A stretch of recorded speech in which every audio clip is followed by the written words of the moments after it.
Today, we dive into the haunting tale of Malzeno, a once noble knight whose quest to defend his kingdom led him down a dark path. In a fateful moment, he made an unavoidable deal with the devil, gaining immense power but losing his sanity. This curse not only transformed him, but also set him against humanity, the very ecosystem he once sought to protect.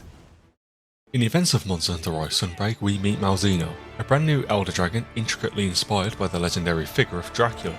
But before we delve into this connection, let's explore the Qurio, swarming leeches or bats that siphon the life force from monsters, ultimately returning it to their master, Malzeno. When a monster becomes afflicted by the Qurio, it descends into madness. Their abilities are heightened, but at a devastating cost, a drastically shortened lifespan. Regular monsters under this curse can reach Elder Dragon levels of power, so I'm sure you can only imagine the terror of an afflicted Elder Dragon. Unlike these typical monsters, Elder Dragons are able to overcome the curse and become risen, reaching even greater heights of power. This scenario creates a relentless war of attrition, where the Qurio often triumph, but those that survive the ordeal gain significant strength. A century before the events of Sunbreak, the Qurio ravaged the land, even attempting to infect humans, an endeavour that led to a devastating plague. Amidst the chaos, both humans and monsters evacuated the area, except for two, Malzeno and Gaismagorm, who fought for their control over the region. When all fighting came to an end, Malzeno emerged victorious, claiming a now desolate citadel as his domain. Fast forwarding to present day, as hunters, it's our duty to confront this vampiric tyrant.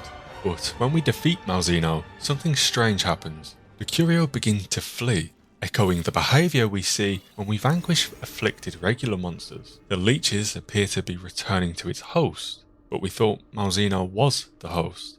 We track these creatures and eventually pinpoint the location of their voyage, and something truly demonic awakens at the heart of this final destination.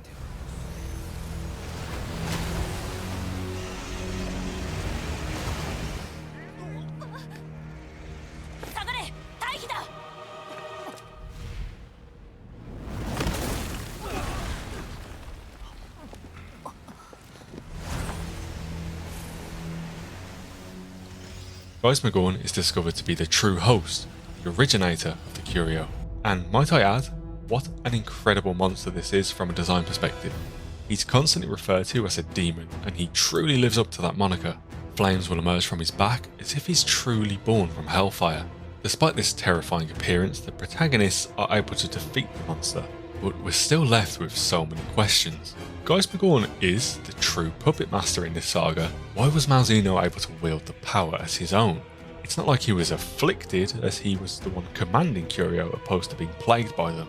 Equally, unlike other Elder Dragons, Malzeno hadn't overcome the affliction, as he would have become risen in this case. We finally got the answers to these questions in the final title update of Monster Hunter Rise Sunbreak. A new variant of Malzeno appears in the Citadel, this time clad in silver and gold armour with royal blue accents. As we confront him, we notice the Qurio swarm back, seemingly trying to afflict him. Curiously, he struggles against their influence, revealing a side of Malzeno we hadn't seen in the past. As we battle, we inadvertently fight off the Qurio on behalf of him, leaving him exhausted in the process.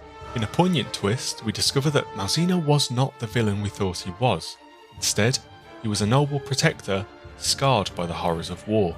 It was never Malzeno who unleashed the afflicted monsters and plague upon humanity, it was Gaismagorm. Malzeno was fighting valiantly to defend his home against his archdemon, ultimately forcing his enemy to retreat underground. The citadel was destroyed in collateral. However, Gaismagorm during his departure afflicted Primordial Malzeno with a very small quantity of Qurio. This manageable dose allowed Primordial Malzeno to develop a resistance to their influence, and eventually gain control over them. As time passed, Primordial underwent different evolutions to adapt to this newfound power, resulting in it becoming the standard Malzeno we know from Sunbreak's story. Almost as if evolution allowed for a symbiotic relationship to form. With this newborn vampire now in control of the Qurio, this delayed them from feeding power back to Gaismagorm, the original host, and left him dormant underground. That was until we took Malzeno down as discussed earlier. In a sense, even during this broken state of insanity, in a strange way Malzeno had still been continuing to hold back the true source of evil by becoming a lesser evil in his stead. In the final stages of our battle with Primordial, we realised that this was the case. As such, we help him deal with the local threat of Qurio surrounding him, concluding with him seemingly acknowledging us as warriors before heading off elsewhere, likely seeking to end this bloody war for good. As I mentioned, as you may already be able to gather yourself, this saga draws striking parallels to the tales of Dracula, the story of which a human is granted demonic power by making a deal with the devil.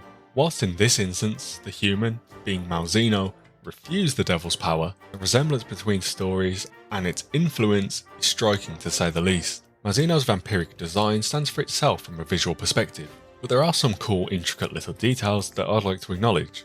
One of my favourites is how Primordial Malzeno seems to be donned in silver-plated armour. If you didn't know, silver is famously known to be a vampire's weakness. However, regular Malzeno, the vampire, seems to lose more of this silver coloration, but still clings to the gold accents, as if his sense of wealth or personal pride still stand. One of the other more noticeable colour changes are of course his wings. They transition from royal blue, a very regal colour, to the more rugged, battle-tested red wings that to me resemble a vampire's cape. We then of course have the resemblance to Fiorayne. She is the most impacted story-wise related to Malzeno. She clings on to the brutal past and the devastation it caused to not only her personal life but the kingdom at large. Very fittingly, she wields a sword and shield, much like how Primordial Malzeno utilises his wings almost as if they are a sword and shield himself. However, what's interesting to note is that Fiorayne's colour scheme actually mimics regular Malzeno, almost as if she's lost herself in her own emotional attachment and anger during this war. She's ultimately lost herself, and it isn't until this final battle with the original protector that she realigns and realises her true value in the world. It isn't to put Primordial to rest, it's to realise the true origin of evil, remove her emotional attachment from Malzeno itself, and understand that he himself was a victim. By concentrating her efforts on the Qurio, she's able to free Primordial from this curse. As such, he's then able to return as the noble protector of the kingdom, potentially keeping it safe for many generations to come. Story-wise, I don't see how Malzeno can make a return to the Monster Hunter franchise. If the Qurio aren't present, I don't see how Malzeno could be. It's a shame in many senses, as he's such a well-designed monster with an incredibly intricate moveset. The moveset itself, however, does also tie very close to the nature of Monster Hunter Rise. If we fought these exact versions of Malzeno in World or Wilds, for example, I think we would have a bit of a tough time. But hey, maybe they'll find a way to reintroduce him in one of the future portable games. Let me know your thoughts on these monsters, and let me know in the comment section if I missed anything. If you enjoyed it, please make sure to like, comment and subscribe, as I plan to make even more lore videos, including for Monster Hunter Wilds. Thanks for watching.